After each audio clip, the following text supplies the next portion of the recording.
This is a tough one. What does a safe person look like?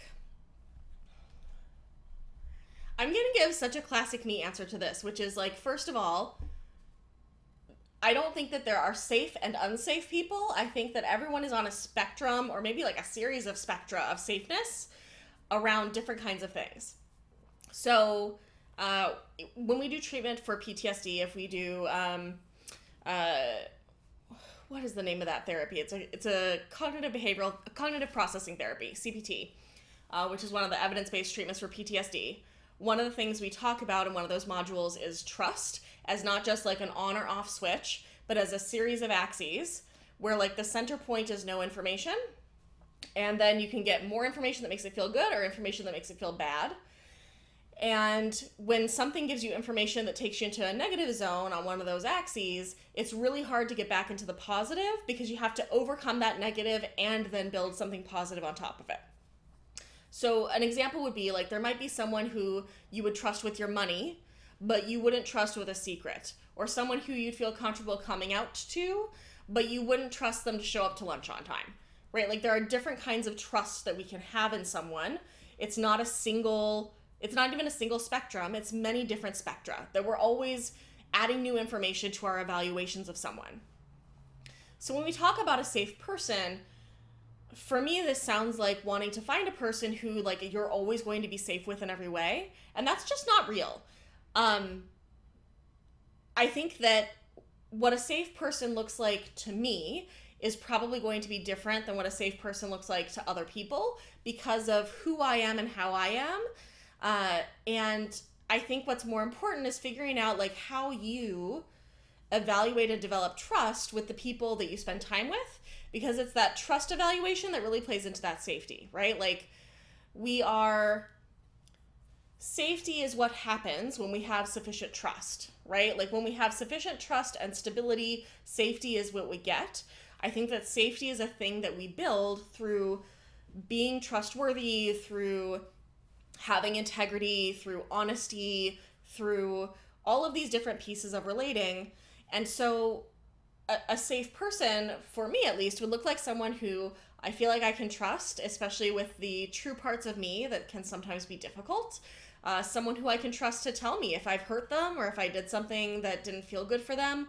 Someone who I can trust to work through conflict with me and talk about it and like address it with me directly and not do weird passive-aggressive stuff. A safe person looks like someone who is willing to be reminded when they aren't, living up to their own values or practicing their best skills, where we both help pull each other up, not just by supporting each other, but also by letting each other know when we're falling short, right? Like those are the things that make safety for me. Safety for me also is about reliability. Like, can I count on you to follow through on what you say? Do you show up when you say you will? If you say you're available for this, are you actually available, or do you just want to be available and that's what you're saying? I think that one of the things for me that I pay attention to is when I'm with that person, how does my body feel and how does my brain feel? Like, am I feeling centered and calm? Am I feeling kind of like, in a tizzy or off balance or scared or nervous? I think that the more centered and calm you feel around a person, the more safety you probably experience with them. Because for me at least, this may not be the case for everybody, I used to look for the person who gave me like the biggest like butterflies in a relationship, that I was like so excited and so nervous and I wanted it so bad. And that's the story we get in our culture about what love looks like or what interest looks like. But for me at least, a lot of times the people who gave me those feelings were actually people who were really unsafe, who were triggering my attachment wounds. And all of those butterfly type feelings that I was feeling were actually my feelings of unsafety. And so now what I look for instead is like, who are the people I feel like I could invite over after a long day of work and we could put on PJs and I can do some knitting and they can hang out and hold my hand and it's going to be fine. And if my house is a mess, they don't care. And like nobody's going to have a big issue about it, right? For some people, a safe person might be a person where their house is never a mess. Because for you, mess is too destabilizing. For some people, a safe person might look like, the person who never needs to stay over, right? Like, safety is different for different people. I think that, again, what we're looking at is, do I trust this person? And do I trust this person with my vulnerability in particular?